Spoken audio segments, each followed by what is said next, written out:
Dear students, हमने बेटे 3 lessons जो थे इंग्लिश के सेक्शन ए के पढ़ लिए थे। इनकी स्टोरीज़ हमने कर ली हुई हैं, क्वेश्चन आंसर भी कर लिए हैं। अब बेटे जो 4th लेसन है वो रॉबर्ट्स एंड पीपल वाला है and 5th is on giving advice. ये दोनों जो चैप्टर है ये आपके सिलेबस में नहीं है, सिलेबस से डिलीट हो गया। हमने 6th चैप्टर जो है वो रीड करना है, ऑन सेइंग प्लीज़। ये दोनों चैप्टर आप छोड़ दोगे। ऑन सेइंग प्लीज़ बेटे जो है वो A.G. गार्डनर ने लिखा हुआ है। हम इसकी स्टोरी रीड करेंगे, फिर मैं आपको क्वेश्चन आंसर भेजूँगी, वो आपने खुद से करने हैं। बेटे जो ऑन सेइंग प्लीज़ लेसन है, इसमें A.G. गार्डनर जो है वो फेमस राइटर है। उन्होंने बेटे मॉरल वैल्यूज़ को कंसीडर किया इस लेसन में, ठीक है। वो बताते हैं कि जो सिंपल वर्ड्स होते हैं, कर्टेसी वर्ड्स, जैसे thank you, yes sir, yes ma'am, sorry, और ये सारे जो वर्ड्स हैं इनका यूज़ किया है कि इनको यूज़ करने से हम जो हैं क्या कुछ हासिल कर सकते हैं अपनी लाइफ में। और जो डिसकर्टेसी है, बिकॉज़ बेटे आजकल की जो बच्चे हैं या किसी को भी ले लो, सारे बहुत ही कोई आसान बात भी होती है उसको एग्रेसिव वे में ले जाते हैं, ठीक है। बहुत रूड तरीके से वो सभी से बात करते हैं क्योंकि लोग अपनी लाइफ में बहुत ज़्यादा बिजी हो गए हैं। और आज का वर्ल्ड हमारा इतना इम्पोलाइट और डिसकर्टियस हो गया है कि हर लोग जो है एक दूसरे के साथ कोई भी प्यार से बात नहीं करता।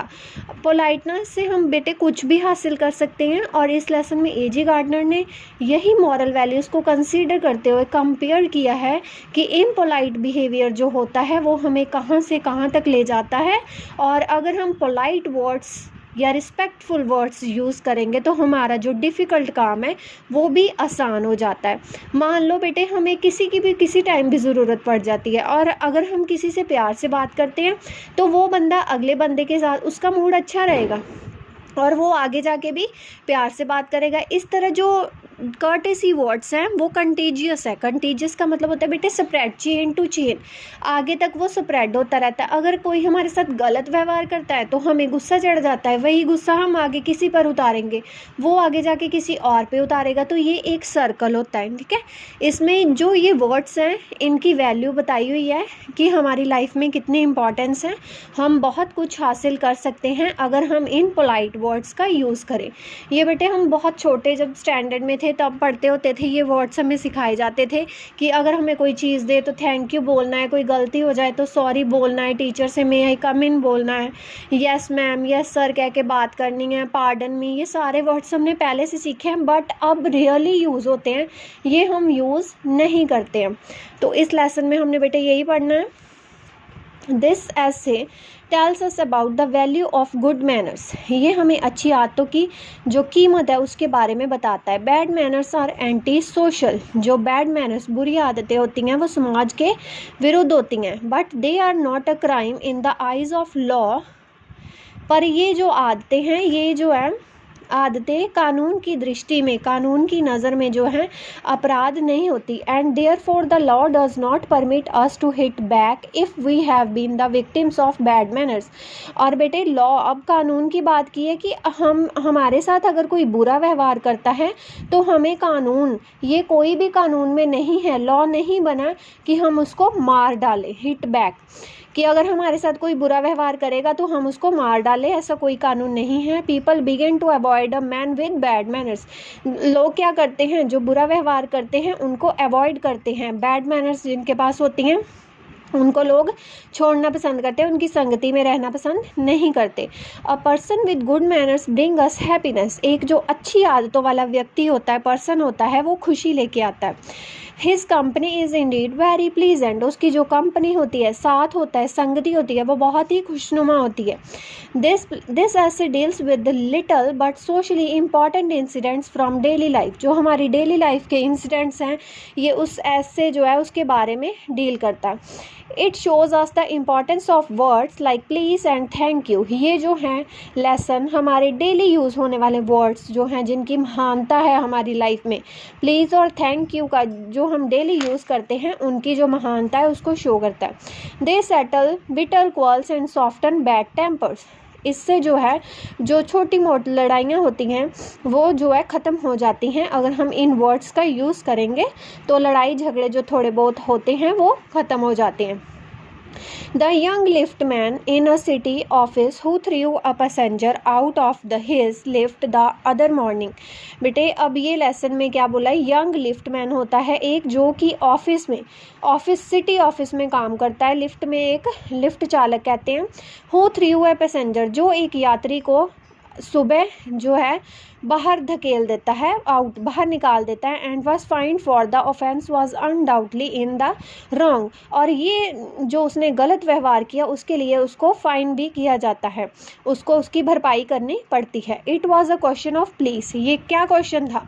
अब उसने पैसेंजर ने लिफ्टमैन ने पैसेंजर को बाहर क्यों धकेला था, इसमें क्वेश्चन ये था कि उसने उसको प्लीज नहीं बोला था, प्लीज का क्वेश्चन था, प्रश्न था। The complainant entering the lift said top, जब जो पैसेंजर था जब वो एंटर किया लिफ्ट चढ़ने के लिए उसने बोला टॉप, कि मुझे टॉप ऊपर ले जाओ। The liftman demanded top please, जो लिफ्टमैन है वो कहता है कि टॉप प्लीज़ बोलो, उसने टॉप बोला, लिफ्टमैन उसको कहेगा कि टॉप प्लीज़ आप कृपया करके बात करो कि कृपया मुझे ऊपर ले जाएं। And this concession being refused, और ये जो इंस्ट्रक्शन थी उसने दी हुई उसको कि टॉप प्लीज़ बोलो, उसने जो पैसेंजर था उसने रिफ्यूज़ मना कर दिया। He not only decline to comply with the instruction but hurled out the passenger out of the lift, पर उसने यात्री को बाहर निकाल दिया।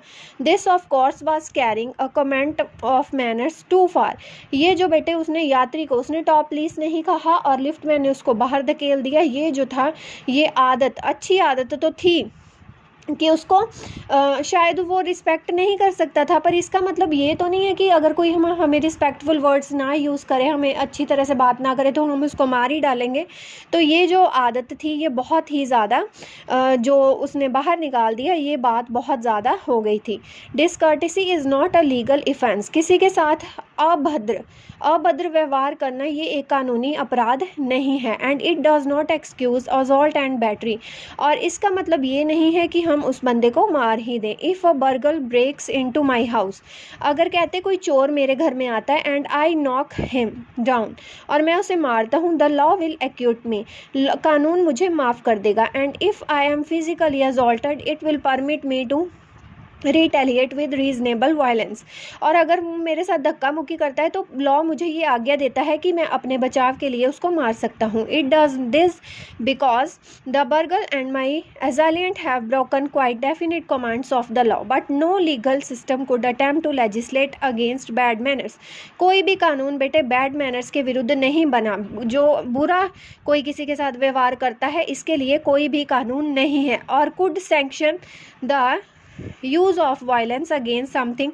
which it does not itself recognizes as legally punishable offense। and whatever our sympathy with the liftman, हमारी जो भी सहानुभूति है लिफ्टमैन के साथ, we must admit that the law is reasonable, जो कानून है वो reasonable है। it would never do if we were at liberty to box people's ear because we did not like their behavior।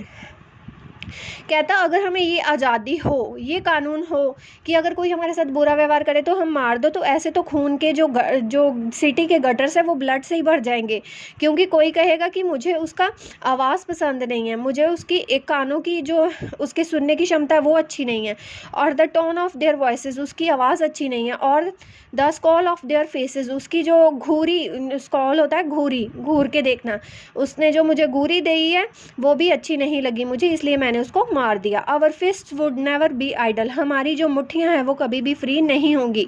And the gutters of the city would run in with blood all day, और जो city के gutters है वो खून से भरे ही रहेंगे, क्योंकि बेटे अगर कोई हमारे साथ बैड मैनर्स, कोई रूड बिहेवियर करता है तो ये नहीं कि हम उसको मार ही डालें, इसके लिए कोई भी